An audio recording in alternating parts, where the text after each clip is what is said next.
El aprendizaje no es una meta a alcanzar, es un proceso de construcción donde cada persona, al conectar su propia historia y emociones con el mundo que la rodea, transforma la información en conocimiento significativo. Mi nombre es Carolina Cubillos Moreno, soy psicóloga y docente de básica primaria. Bienvenidos y bienvenidas a este espacio de reflexión académica en donde hablaremos sobre las teorías constructivistas del aprendizaje.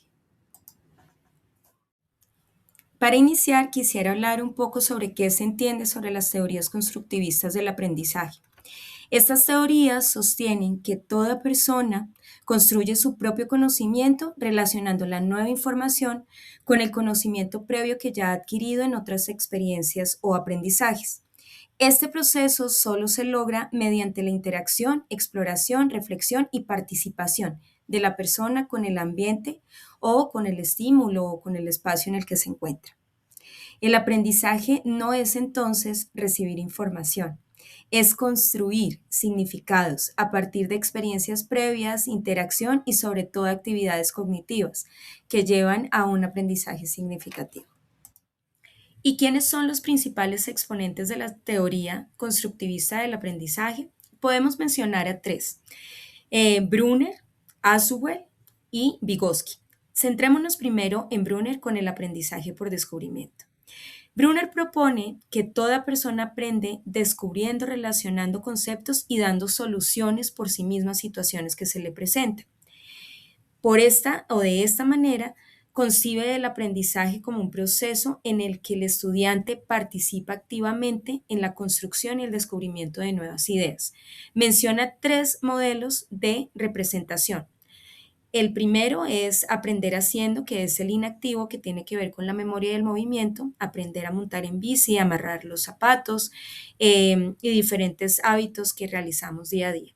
El icónico, que tiene que ver con aprender viendo, imágenes mentales que representamos de lugares o de situaciones que vivimos, por ejemplo, el camino de la casa al cole o viceversa, y cómo relacionamos con otros lugares y aprendizajes.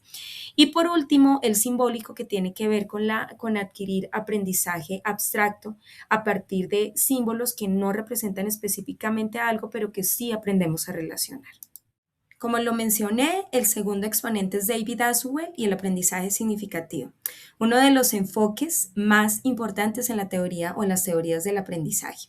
Azewell menciona que el aprendizaje ocurre cuando la nueva información se relaciona de manera sustantiva y tranquila y no de forma arbitraria e impositiva, en la que se relacionan los conocimientos nuevos con los conocimientos previos. De hecho, él menciona, y creo que es lo más importante, él menciona que el factor más importante que influye en el proceso de aprendizaje es lo que la persona ya sabe para poderlo relacionar con el nuevo. Habla también de los organizadores previos, es decir, esquemas de pensamiento que se han venido formando a partir de la experiencia en donde organizamos ese nuevo conocimiento. Como es aprendizaje significativo, esto involucra intereses y tiene que ser realmente muy importante, muy emotivo para la persona que está aprendiendo. Hay que implementar estrategias o metodologías que le permita al estudiante adquirir ese aprendizaje de forma significativa. Finalmente, Vygotsky, con el enfoque sociocultural, menciona que el aprendizaje es un proceso social y culturalmente mediado. Introduce la zona de desarrollo próximo, que explica cómo la distancia entre lo que el estudiante puede hacer o aprender por sí solo y lo que puede hacer con ayuda. Esta ayuda de un par o de el mismo docente como mediador, en el que se generan pistas, preguntas, ejemplos y, lo más importante, el modelado, como la posibilidad de que el estudiante adquiera estos nuevos conocimientos. Y llegamos a la parte más interesante de esta reflexión académica, y es la forma como aplico estas teorías en mi práctica pedagógica. Me voy a centrar en la educación socioemocional, que es el área que tengo a cargo. La primera es el aprendizaje por descubrimiento de Brunner, en donde tengo un ejemplo específico como lo he desarrollado. En este caso, yo utilizo metáforas que permiten a los estudiantes descubrir o comprender y crear su propio conocimiento. A mano derecha ustedes ven una imagen en la que me encuentro con el doctor Rafael Vizquerra Alsina, creador del modelo pentagonal de habilidades socioemocionales, teoría en la que me baso para formar a mis estudiantes en educación socioemocional. En sus manos él tiene un árbol de naranjas, con naranjas, creado por una estudiante.